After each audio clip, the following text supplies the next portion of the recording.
오늘은 우리 삼일교회가 상계동에서 설립한 지 28주년이 되는 복된 주일입니다. 오늘 이 귀한 성전에 나와 예배하는 여러분 모두에게 하나님의 큰 은총이 함께 하시기를 축원합니다. 본래 우리 삼일교회는 34년 전에 태어났습니다. 제가 신학교 4학년 때 전국 청년 초청 금식 기도 성회를 참여했습니다. 일주일 동안 금식 기도하는데 하나님께서 마지막 날 갑자기 지금 개척하라고 저에게 명령을 하셨습니다. 아무것도 준비가 되어 있지 않았는데 그래도 순종하는 것이 제일 낫다 이렇게 생각을 하고, 장소가 없기 때문에 제가 늘 기도하러 다녔던 삼각산 중턱에서 1979년 8월 5일 주일 낮 예배를 첫 번째로 드렸습니다. 그리고 거기서 한 달 드린 후에 우여곡절 끝에 헤매다가 잠실에서 시흥 아파트에서 1년, 그리고 도봉구 번동, 지금은 강북구 번동에서 5년 동안 목회를 나름대로 재미있게 했었습니다. 그런데 또 어느 날 하나님께서 상계동으로 가라 그렇게 말씀을 하셔서 그래서 상계동으로 왔는데, 번동에서 목회할 때 한 100여 명 모였던 성도들이 사실 너무 가난한 성도들이어서 교회를 옮긴다고 하니까 다 흩어지기 시작했습니다. 그래서 교회를 옮길 때 성도가 한 10여 명 정도밖에 남지 않아서 다시 창립 예배를 드리자. 그래서 재창립, 그래서 1985년 11월 11일 이사 와가지고 그해 12월 1일 날 창립 예배로, 교회 설립 예배로 드려서 오늘 이곳까지 지금 28년째 오고 있습니다. 상계동에서 시작한 지 한 10여 명이던 성도가 지금 여러분들 아다시피 출석만, 주일에 출석이 1,000 몇백 명 되는 놀라운 교회로 하나님이 복을 놀랍게 주셨고, 월세에 들어가서 월세로 아주 고생을 많이 했는데 그래도 작지만 아담한 본당도 주시고 또 쓸모있는 교육관을 또 이렇게 5층으로 딱 세워주시고, 그래서 우리들이 나름대로 하나님의 큰 은혜를 입은 것 같습니다. 우리 교회 과정을 보면은 딱 한 가지입니다. 여호와를 찾아서 하나님의 은혜를 입은 교회다. 하나님을 찾았기 때문에 그때 수많은 고비가 있었는데 그때마다 하나님을 찾았고 하나님께서 응답해 주셨고 하나님의 응답대로 순종해서 이렇게 복받는 교회가 됐다, 이렇게 말할 수가 있습니다. 오늘 설교 제목이 여호와를 찾으라 그리하면 살리라, 이런 제목의 말씀입니다. 우리 교회 역사와 똑같은 내용이라고 볼 수 있습니다. 오늘 본문을 이해하려면은 아모스 시대의 북이스라엘, 남유다의 환경을 우리가 좀 살펴볼 필요가 있습니다. 그리고 이 아모스서 1장에서부터 쭉 보면은 사실 그 당시의 환경이 기록이 되었습니다. 원래 이스라엘은 사울 왕이 초대 왕이면서 사울, 다윗, 솔로몬 이렇게 3대 왕 40년씩 통치해서 120년간 나라가 잘 운영이 되어 오다가 솔로몬 왕 때 솔로몬이 노후에 분쟁을 일으키고 하나님의 뜻을 좀 거역하고 이런 가운데 나라가 둘로 나뉘어집니다. 그래서 북쪽은 이스라엘, 남쪽은 유다, 꼭 우리나라처럼 남한, 북한 이렇게 나뉜 것처럼 나라가 나뉘어졌습니다. 원래 나라가 나뉘어지면 쇠약이 지잖아요. 그럼 어려움이 있고 이런 과정인데 이스라엘에, 북쪽 이스라엘에, 오늘 본문의 배경은 더 북쪽 이스라엘인데 북쪽 이스라엘의 13대 왕 여로보암 2세 때, 여로보암 2세가 통치하던 때에 나라가 흥왕합니다. 북이스라엘의 북쪽에 있는 아람이라고 하는 대군, 대나라를 공경해서 수도를 점령해버리는 이렇게 놀라운 일이 일어납니다. 그리고 또 모압 지역을 공격해서 그 지역을 또 점령을 합니다. 그러니까 나라가 넓어지고 그 덕분에 부강하고 또 먹고 살만하고 이렇게 되어갑니다. 이러면은 저 하나님의 큰 은혜요, 정말 감사하다, 그리고 하나님을 더 참 섬겨야 할 텐데 그러지 않습니다. 그들이 육체적으로는 부강한데 반해서 영적으로는 완전히 쇠약해지고 맙니다. 흔히 하는 말대로 등 따뜻하고 배부르니까 먹고 살만하니까 풍요 속에서 하나님을 잊어버립니다. 성경대로 하나님의 말씀과 율례와 규례와 법대로 살지 않습니다. 하나님이 주신 복을 하나님께 영광 돌리며 사랑하는 게 아니라 타락하고 범죄하고 방탕한 생활을 하며 사치와 음란과 쾌락에 사용을 하고 그런데 푹 빠지고 맙니다. 그러다 보니까 도덕과 윤리가 실종되고 말았습니다. 그들의 신앙생활은 완전히 형식적으로 했습니다. 교회를 오기는 오고 하나님께 나와서 예배를 드리기는 드리지만 그들의 신앙이 너무 형식적이에요. 그러면서 하나님만 믿는 것이 아니라 우상을 또 접촉하고 우상도 섬기고 우상에게 절도 하고 우상을 나아가 우상 앞에 가까이 하기도 합니다. 바로 이때 하나님께서 아모스 선지자를 보내서 통렬하게 경고의 말씀을 외칩니다. 너희들 이러면 멸망한다. 그러니 하나님을 찾아라. 이렇게 통렬히 외칩니다. 특히 아모스 2장 4절 이하에 보면은 여호와께서 이와 같이 말씀하시되 유다의 서너 가지 죄로 말미암아 내가 그 벌을 돌이키지 아니하리니 이는 그들이 여호와의 율법을 멸시하며 그 율례를 지키지 아니하고 그의 조상들이 따라가던 거짓에 미혹되었습니다.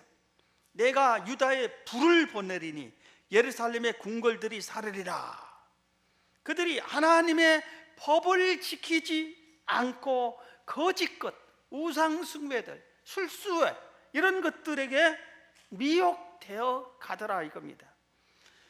6절 이하에 보면은 여호와께서 이같이 말씀하시되 이스라엘의 서너 가지 죄로 말미암아 내가 그들의 벌을 돌이키지 아니하리니 이는 그들이 은을 받고 의인을 팔며 신앙 결례를 받고 가난한 자를 살며 팔며 힘없는 자의 머리를 티끌먼지 속에 발로 밟고 연약한 자의 길을 굽게 하며 아버지의 아들이 한 젊은 여인에게 다녀서 내 거룩한 이름을 더럽히며 모든 제단 옆에서 전당 잡은 옷 위에 누우며 그들의 신전에서 벌금으로 얻은 포도주를 마시니라.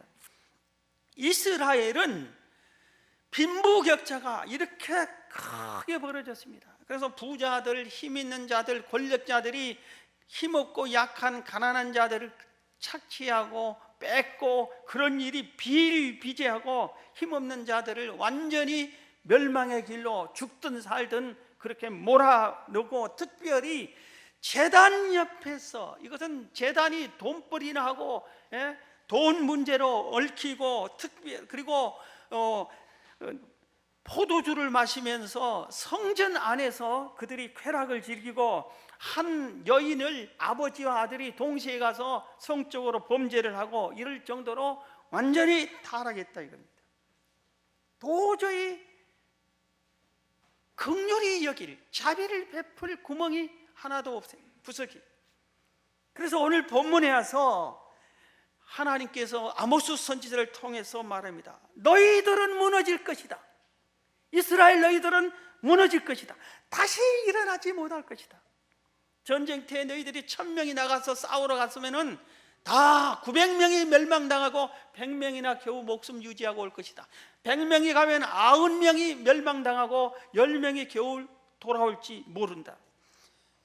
너희들 형편이 이러니, 그러니 너희들이 지금 여호와를 찾아라.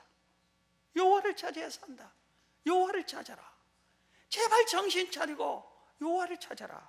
이렇게 간절히 한 말씀이 오늘 본문과 본문의 내용입니다.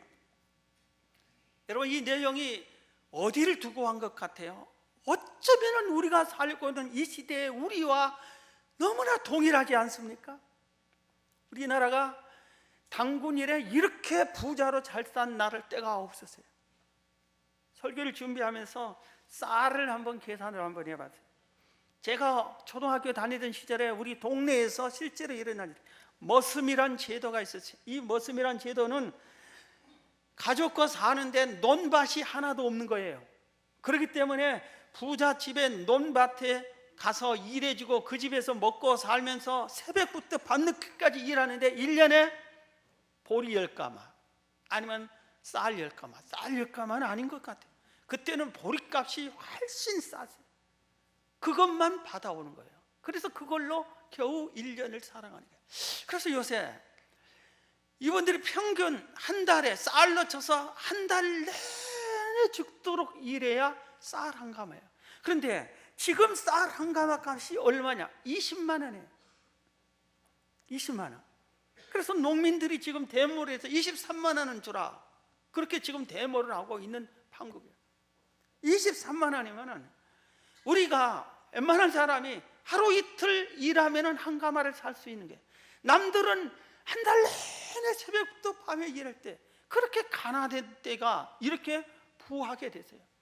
그럼에도 불구하고 권력이 있는 자, 부유한 자는 가난한 자를 착취하고 내몰다 보니까 노숙자도 아직도 많고 헐벗고 가난한 자가 이렇게 많습니다. 그리고 성전에서 온갖 짓을 다 한다고 이렇게 했는데, 오늘날 뭐 교회니 성당이니 절간이니 어디 모든 종교의 모든 곳이 다 부패하고 타락한 면에 손가락질을 받고 비난을 받고, 항상 뉴스에 가끔 등장하는 것들이 오늘 이 아모스 시대의 백성들과 똑같구나 하는 것을 우리들이 알 수가 있습니다. 오늘 이럴 때에 오늘 본문이 우리에게 하시는 말씀이 있습니다. 여호와를 찾아라. 그리하면은 너희들이 산다. 너희들이 무너질 것이다. 반드시 무너진다. 그렇지. 그리고 너희들이 무너진데 아무도 이렇게 세워주지 않을 것이다. 오늘 5장 본문 1절 이하에 보면 그 내용이네. 너희들이 무너지는데 아무도 일으켜주지 못한다. 이런 때에 아무도 우리를 돌이켜 이렇게 세워줄 사람이 있어요. 그들도 죄인이 있고 그들도 타락하고 그들도 하나님의 진노를 받을 사람이기 때문에 누가 하나님의 은혜와 사랑을 입은 자에게 나타나서 건져주고 붙잡아줄 만한 사람이 찾기가 귀하다 이겁니다. 여호와를 찾아야 됩니다. 왜 여호와를 찾아야 됩니까? 하나님은 전능하신 분이에요. 우리의 생사화 복을 하나님이 주관하시기 때문에 그렇습니다. 하나님이 주관하세요. 하나님이 주셨던 복을, 우리나라에 주셨던 복을, 우리 교회에 주었던 복을 하나님이 일순간에 뺏어갈 수 있어요. 일순간에 무너뜨릴 수가 있어요. 그런 역사가 성경에 수도 없이 많아요. 오늘 모든 역사 속에 흥황한 나라가 흔적도 없이 사라지고 만 때가 많아요. 일순간에 전능하신 하나님이 모든 것을 빼앗아갈 수 있습니다. 그렇기 때문에 여호와를 찾아야 되는 거예요. 여호와 하나님께만이 살 길이 있고 우리를 살려주실 유일한 분이 여호와 하나님이기 때문입니다. 그렇기 때문에 우리는 여호와 하나님을 찾아야 돼요. 여러분, 우리 중에 지금 복을 받아가지고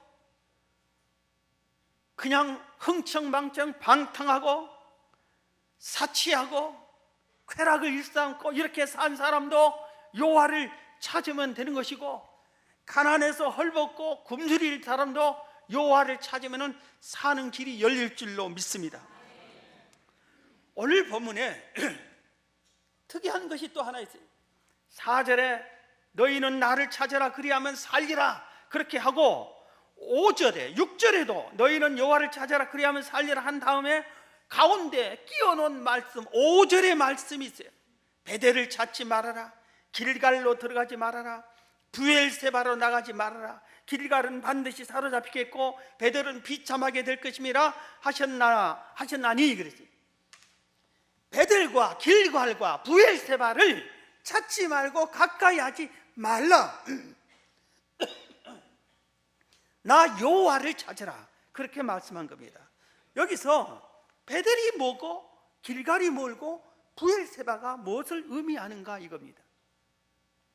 한마디로 말하면 회개하라는 게, 먼저 회개하고 하나님을 찾으라 이겁니다. 그럼 베델이 왜 회개의 대상이고 길갈과 브엘세바가 회개의 대상이냐 이겁니다.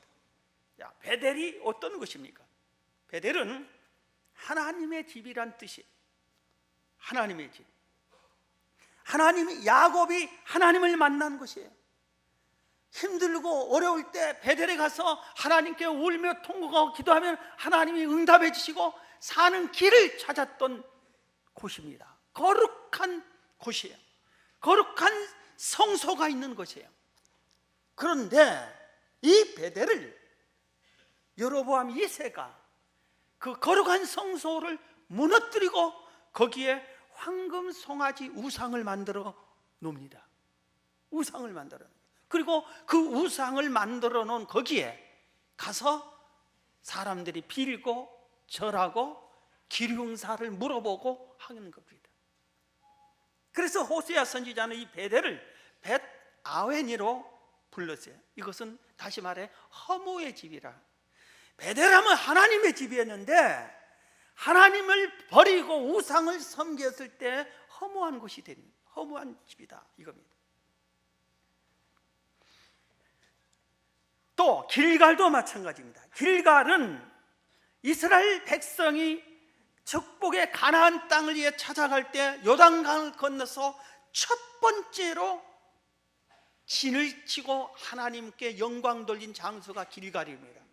첫 번째 큰 영광을 하나님께 돌린 장소예요. 그래서 교회 이름을 길갈이란 교회 이름도 있잖아요. 그럴 정도로 길갈이 많은 거예요. 그런데 거기에 하나님의 법궤를 모신 하나님의 영광이 가득한 곳이었는데 이곳도 우상을 섬긴 곳으로 만들어버렸습니다. 여로보암 2세 때. 브엘세바는 어디냐면은 유다 땅에 아브라함이 제단을 쌓고 이삭이 하나님을 만났고 사무엘이 아들들을 사사로 삼은 곳이 바로 이 브엘세바입니다. 그런데 그것은 쉽게 말하면 우리나라가 내가 살기 있으면 자기가 잘못 고치지 않고 이민 가면 된다 이겁니다. 좋은 곳으로 가버리면 된다 이런 뜻입니다. 그래서 이런 것을 가지 말라 이겁니다. 셋 다 우상이 아주 연결이 된 겁니다. 최근에 우리나라에 관상이라는 영화가 700만이나 넘게 영화를 봤다고 합니다. 그래서 이게 상당히 영향을 끼치니까 어느 방송에서 공영방송에서 이 한 교수님을 초청했어요. 강의를 했어요. 이분이 뭐라고 하냐면 관상보다 인상이 더 중요하다고 그랬어요. 관상보다 인상이 중요하다. 근데 성경은 뭐라고 그래요? 관상보다 인상이 중요하고 인상이 중요한 게 아니라 성경은 믿음이 중요하다고 가르쳐요. 믿음이 중요해요. 그래서 어느 또 방송에서 이렇게 토론회를 가졌어요. 근데 철학, 사상, 관상 이런 것에 전문가를 모셔놓고 여러 얘기를 하면서 하는데 왜 방송들이 그런 쓸데없는 것을 하는지 이해가 안 가는데 패널들이 몇 사람이 이렇게 물었습니다. 제가 아는 분이 관상에 너무 복받고 잘 된다고 사주팔자도 좋고 관상 좋고 그런데 이 사람이 노숙자가 됐습니다. 어떻게 된 겁니까? 하고 물었습니다. 또 어떤 사람이 또 그랬습니다. 그 사람이 아니 결혼할 때 제가 아는 분이 결혼을 할 때 두 사람은 뭐 궁합이 맞고 사주팔자에 관상에 아주 복받는 사람을 두 사람이 딱 돼서 천생연분을 했는데 대판 싸우고 망하고 이혼했습니다. 이것이 뭐 어떻게 된 겁니까? 하고 또 물어봤습니다. 어떤 사람이 관상이 너무 나쁘다고 해서 성형을 했습니다. 그래서 성형을 하고 모르게 그 사람에게 다시 가서 관상을 보니까 이 좋을 상이라고 복받을 상이라고 했습니다. 사람은 똑같은데 성형이 바꿨는데 그러면 성형이 관상보다 더 높네요. 성형을 하면 될까요? 이런 식으로 물었습니다. 그랬더니 이분이 얼굴이 빨개져 가지고 관상사주가 필요하지만 그것보다 더 중요한 것은 삶이 중요합니다. 그런 식으로 얼버무렸어요. 사람이 어떻게 사느냐, 어디서 사느냐가 중요하다. 막 공유하는데 쌍둥이가 태어나 똑같은 관상에 똑같은 사주에 똑같이 태어나는데 한 사람은 잘 되고 한 사람은 감옥에 가 있습니다. 이런 그런데 여러분, 우리가 알아야 할 것이 있어요. 성경은 하나님이 가장 진노하는 것이 1계명, 10계명, 2계명에 나 외에 다른 신을 두지 말라 그래요. 여러분, 연말에 연초에 미리 말씀드리는데 제발 토종비결 보지 마세요. 그리고 제발 결혼 앞두고 참고하겠다고 사주, 관상, 궁합 보지 마세요. 참고가 뭔지 아세요? 부부 싸움할 때 그걸 참고합니다. 부부 싸움할 때 싸움거리가 당신 관상이 이랬고 당신 사주가 이랬으니까 이렇게 잘못된 거하고 싸울 때 써먹게 된 게 관상사주예요. 제발 좀 그거 하나님이 진노하신다 그랬어요. 하나님이 가장 싫어하시고 지금 베델로 가지 말라, 길갈로 가지 말라, 부엘세바로 가지 말라, 그런 것도 지금 우리가 지금 꼭 이 시대 사람들, 이 시대 사람들이 예배를 드렸어요. 그리고 예배를 형식적으로 드렸어요. 그리고 가서 관상 보고 사주 보고 토종비결 보고 점 보고 그랬어요. 똑같아요. 형식적으로. 오직 하나님이 나의 생사화복을 주관하신다. 오직 믿음만이 승리한다. 의인은 믿음으로 산다. 이 신앙을 가진 게 아니라 흔들린 겁니다. 왜? 배부르니까. 등 따뜻하고 배부르니까, 살만하니까 이것도 저것도 그렇게 하게 된 겁니다. 오늘 우리도 이런 것을 회개해야 됩니다. 여호와를 찾아야 사는 거예요. 어디를 가든지 무엇을 하든지 여호와를 찾아야 사는 걸 믿으시기 바랍니다.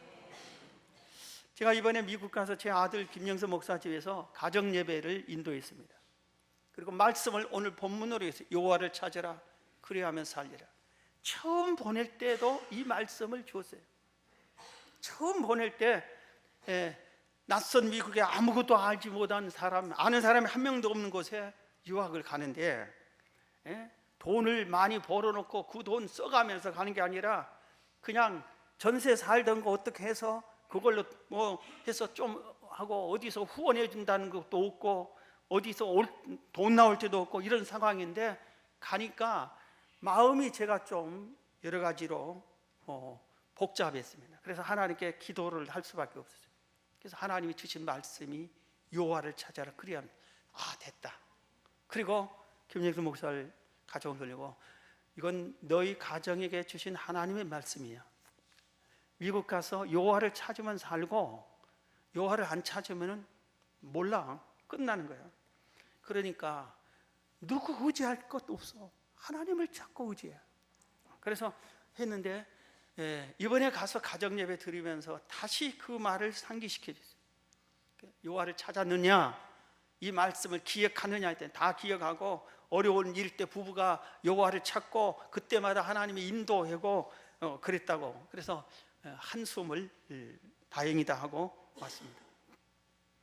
여러분, 우리의 환경이 어떠하든지 우리의 생활이 지금 어떠하든지 우리가 여호와를 찾기만 하면은 하나님은 이상하신 분이에요.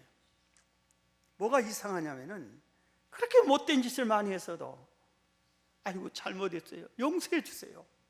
그리고 하나님을 찾으면서 용서를 빌면은 용서해 주고 날 살려주세요 하면은 살려주십니다. 우리는 감정이 있어가지고 안 돼, 너는 절대 용서가 안 돼. 그리고 마음으로 끊어버리고 다 이렇게 우리 인간인데 하나님은 그렇지 않습니다. 하나님은 그렇지 않아요. 누구든지 여호와를 찾으면은 사는 겁니다. 여호와를 찾으면은 여러 가지 은혜를 베풀어 주신다고 하셨어요. 이사야 55장에는 즐거움을 준다고 그랬어요. 즐거움을. 오호라 55장 1절에 오호라 너희 모든 목마른 자들아 물로 나오라. 돈 없는 자도 오라. 너희는 와서 사 먹되 돈 없이 값없이 와서 포도주와 젖을 사라. 너희가 어찌하여 양식 아닌 것을 위하여 은을 달아주며 배부르게 하지 못할 것을 위하여 수고하느냐. 내게 듣고 들을지어다. 내게 듣고 들을지어다. 나를 찾아서 내게 와서 들을지어다. 그리하면 너희가 좋은 것을 먹을 것이며 너희 자신들이 기름진 것으로 즐거움을 얻으리라. 그러니 너희는 여호와를 만날 만때 찾아라. 가까이 계실 때 그를 부르라. 이렇게 이사야 선지자는 말하고 있습니다. 여호와를 찾으면 나의 삶이 즐거워진다 이겁니다. 진노의 날에 분노의 날에 보호를 받는다고 스바냐 2장 3절에서 약속하셨어요. 여호와의 규례를 지키는 세상의 모든 겸손한 자들아. 규례는 하나님의 말씀이에요.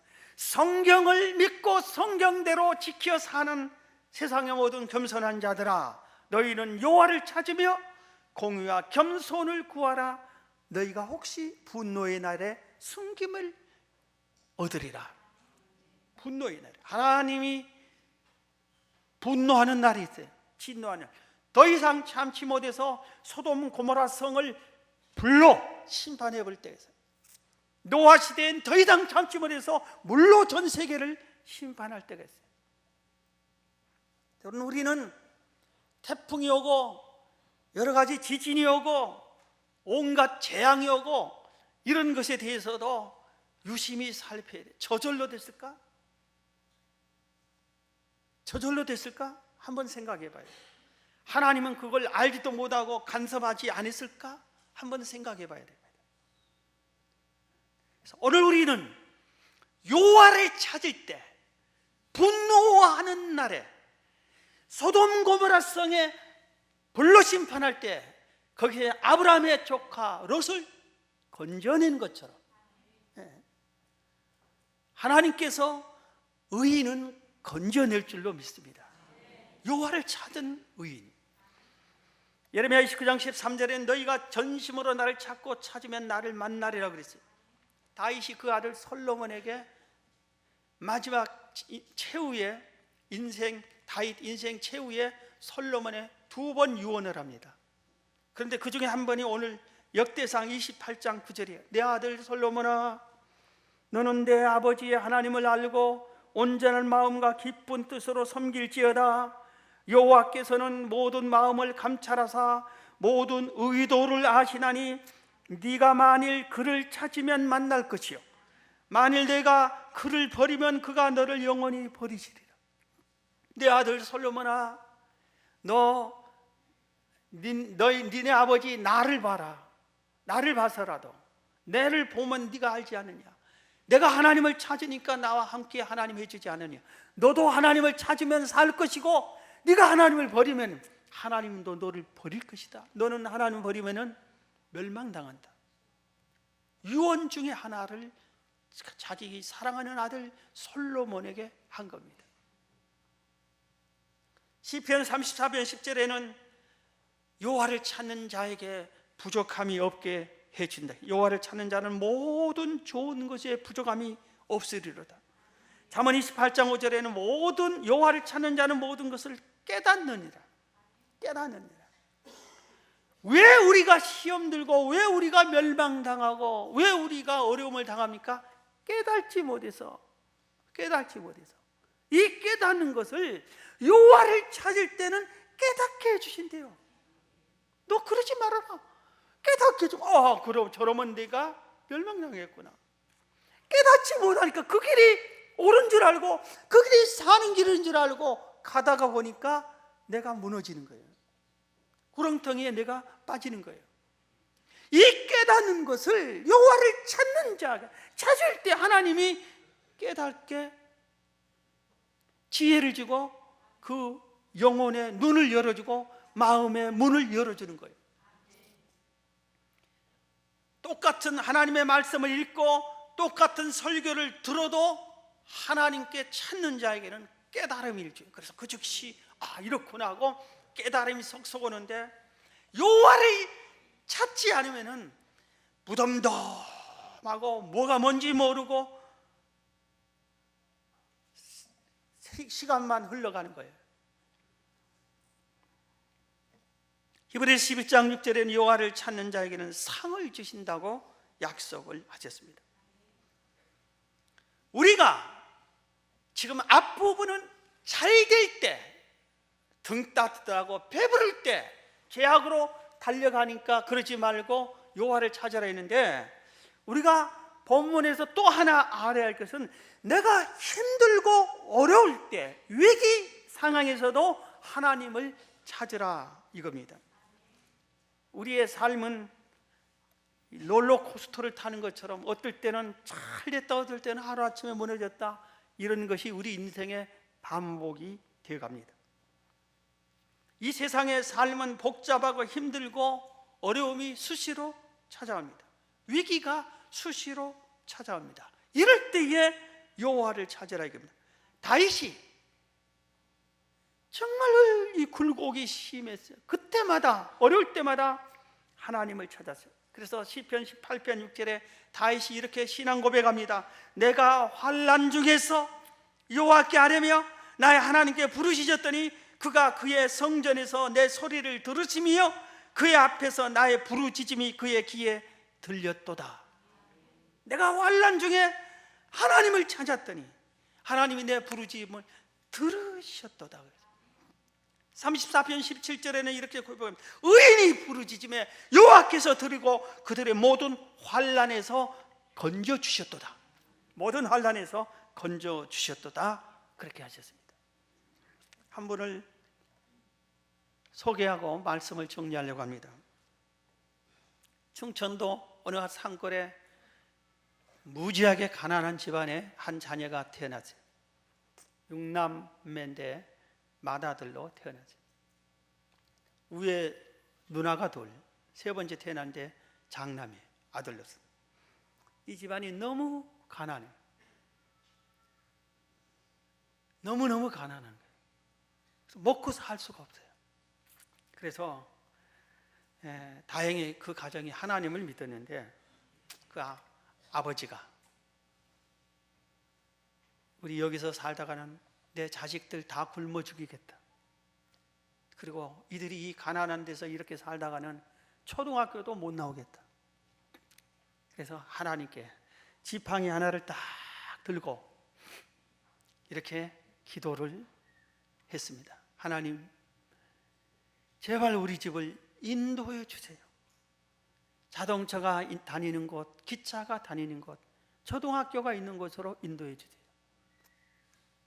초등학교를 바라보고 자식들이 초등학교를 나와야 되지 않겠느냐. 내가 어디로 가야 할지 모릅니다. 이 지팡이를 던질 테니 지팡이 끝이 가리키는 곳으로 내가 가겠습니다. 그리고 지팡이를 휙 던졌습니다. 여러분도 지팡이 한번 던져봐요. 그 지팡이 가르치는 곳으로 자식들을 데리고 사흘을 걸어도 도착한 것이 보령 대천에 도착을 했대요. 초등학교가 근데 거기에 허 벌판에 유일하게 초가집 하나가 있어요. 그런데 그게 교회라. 교회. 그래서 교회를 다니게 되면서 아주 오래전이니까 헐값에 9,000평을 황무지를, 버려진 땅을, 아무도 사지 않고 버려진 땅을 헐값에 샀어요. 그래서 사람들이 미쳤다고 저걸 주어도 안 갖겠다 한 땅을 9,000평을 샀어요. 그래서 아무것도 없고 그 황무지 그 땅만 있으니까 온 식구들이 새벽부터 밤늦게까지 그 땅을 개간하는 겁니다. 그래서 흙을 파고 돌멩이를 걷어내고 나무를 파고 밭으로 만들어야 뭐가 되니까, 그래서 어떤 때는 새벽 1시까지 일했대요. 그렇게 일을 해서 거기서 씨앗을 심어서 채소가 나오면 장에 가서 자기가, 자녀들 중에서 자기가 형제들 둘이 셋이 가서 팔고 오고, 그렇게 해서 겨우 살아갔어요. 그렇게 살면서 하나님을 믿고 이렇게 살다가 고등학교까지 다니게 됐어요. 고등학교 2학년 때 목사님이 예수 믿는 사람은 꿈을 가져야 됩니다 하니까 나 같은 게 이 시골에서 무슨 꿈을 가져야 되냐는데, 그래도 꿈을 가져야 된다고. 그래서 교회에서 집에 오는데, 산을 넘는데 거기에 공동묘지가 있는데, 공동묘지 중간쯤 와서 갑자기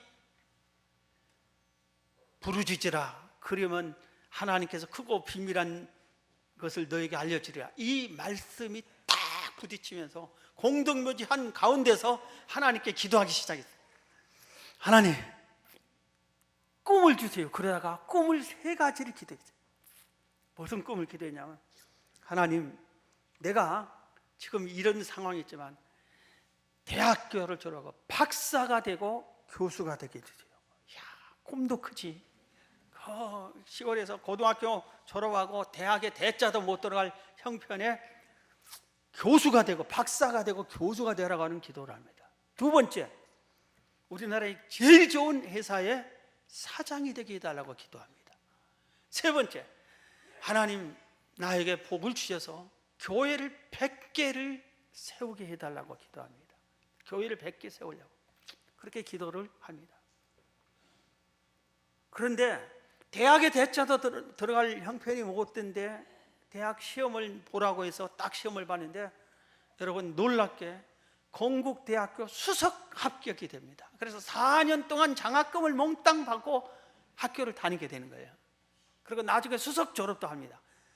이 수석 입학식 날 온 입학생이 부모님들과 다 오는데 자기는 자기 혼자 왔어요.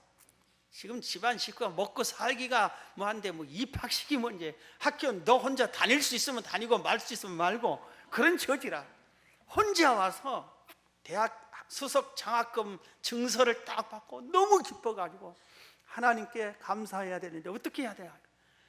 하나님의 교회에 가서 죽도록 충성하고 봉사하자. 그게 마음에 와닿았습니다.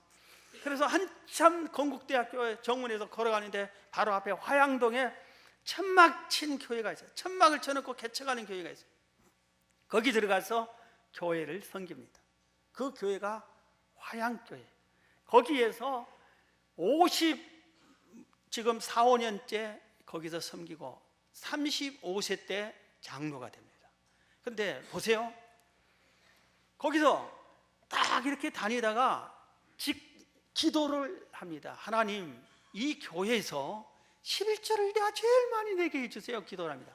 교회가 막 성장해서 장로님이 2분이 생겼고 사업가가 있어요. 그래서 11조를 알아보니까 자기가 시험을 봤는데 공무원 시험, 고위 공무원, 또 삼성그룹 시험천에 3군데가 동시에 합격했는데 삼성그룹을 들어갑니다. 그러니까 첫 월급을 받았습니다. 그래서 우리 교회에서 12조를 제일 많이 내기로 했으니까 딱 하고 물어봤더니 장로님이 제일 많이 낸 줄 알았더니 장로님 2분이 많이 내는데 더 많이 내는 사람이 한 분이 있다. 그분이 누굽니까? 얼마 냅니까? 그 회사 작은 중소기업 하는 사장님이에요. 그분이 11조가 얼마냐? 그걸 알았다가 자기 월급에서 그분보다 조금 더 내게 된다니까. 더 내게 했다 보니까 10분의 3조를 내게 되죠. 50몇 년 동안 그 회사의 교회에서 11조를 제일 많이 내고 있어요. 지금은 그분이 데이그룹의 회장님이에요. 그룹 사장이 여러 명 있는 것을 다스리는 회장님이고 대학 박사고 교수였고, 그리고 교회를 세웠는데 99개인가 세웠어요. 다 세워가요. 그래서 이번에는 꿈을 새로 가졌어요. 그리고 자기 가문 90, 60명을 몽땅 전도해요. 90, 60명 가문 몽땅 전도했어요. 그리고 온 자손들과 다시 새로운 꿈을 가졌어요. 우리 가문이, 우리 후손들이 교회를 1000개 세우게 하자고. 100개인데 이제 1000개를 세우자. 이런 식으로 꿈을 더 크게 세워가지고. 그래서 이번에 그분이 방송에 신문에 자꾸 소개되는데, 바로 지난주에도 그 소문이 나서 이걸 잘라서 여러분 화장실에 어디에 붙여놓으라고 했어요. 좀 읽고 꿈 좀 가지라고. 화장실 그냥 들어가지 말고 읽고 들어가세요. 여러분, 말씀을 마칩니다. 우리가 이 세상에 사는 길을 혼자서 제멋대로 살면은 여러분 실수합니다. 여호와를 찾으세요. 하나님은 살아계세요. 찾는 자를 만나주신다고 그랬어요. 만나주신다고. 이 하나님을 찾되 만날 때까지 전심으로 찾으셔요. 그리고 이 하나님과 함께 여러분들이 승리하는 삶을 살아가시기를 주의 이름으로 축원합니다.